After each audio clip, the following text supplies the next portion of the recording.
Hi everyone, and welcome to Teacher Ivan channel, where we cover English grammar, unit by unit. In today's video, we will be dealing with the difference between using therefore and since. Now, before we tackle the task at hand, you should be aware of what clauses are. Now, I would like you to pause the video, and if you can underline all the clauses in these sentences, you're good to go. Okay, now let's take a look. I want to be fit, but I really love pizza. Here we have two clauses that were linked together using the linking word but. My car, which is very old, broke down. Here we can see that we can embed one clause into another. The embedded clause is which is very old, and the second one is my car broke down. And as you can see, clauses are not finished sentences, but parts of sentences. People sometimes mix them with phrases, but the key difference is that clauses always have subjects and verbs. Now, of course, there are a lot of different types of clauses that are used for different purposes. In the first example, we have an independent clause that's introduced by using the conjunction but, which signifies a contrary idea. In the second example, we have a subordinate relative clause that's introduced by using a relative pronoun which, and its purpose is to give us an additional piece of information. Different conjunctions introduce different types of clauses or sentences, but today we're only going to focus on two of them, since and therefore. Okay, fine, therefore isn't technically a conjunction but a conjunctive adverb, but you get the point.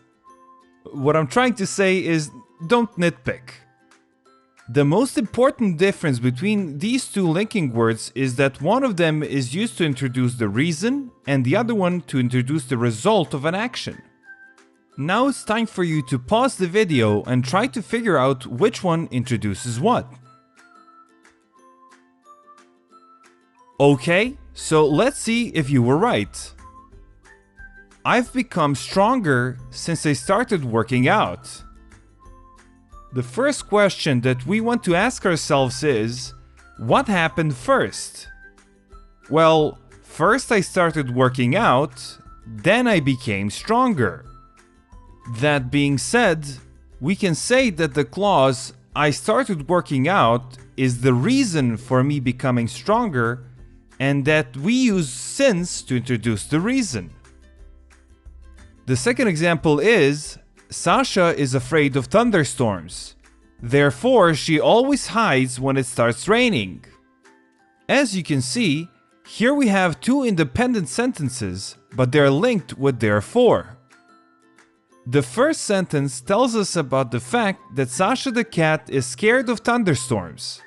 Therefore, the result of that fact is that she always hides when it starts raining.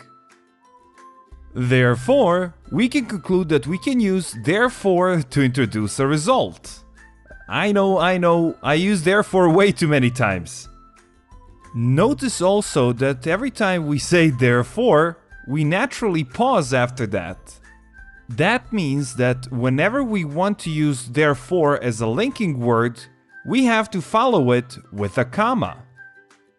Alright, now that we know all of that, I have two bonus questions for you guys. Is it possible to start a sentence with since? And is it possible to use therefore in this sentence, but not at the very beginning?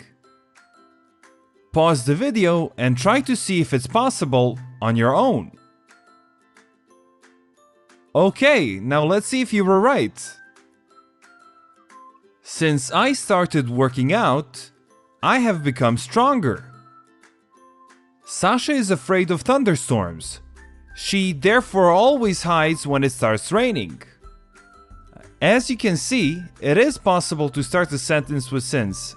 The only thing that's different is that we have to use a comma between the clauses.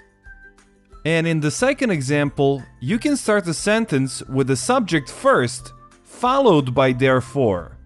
But we will need to use commas before and after therefore. And there you go.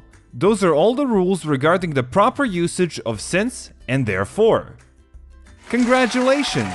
You survived another lesson. As always, don't forget to do your homework. The link of the PDF file along with the answer sheet is in the description of this video. And of course, if you enjoyed this video, don't forget to like, share, subscribe, but above all, learn. Bye guys!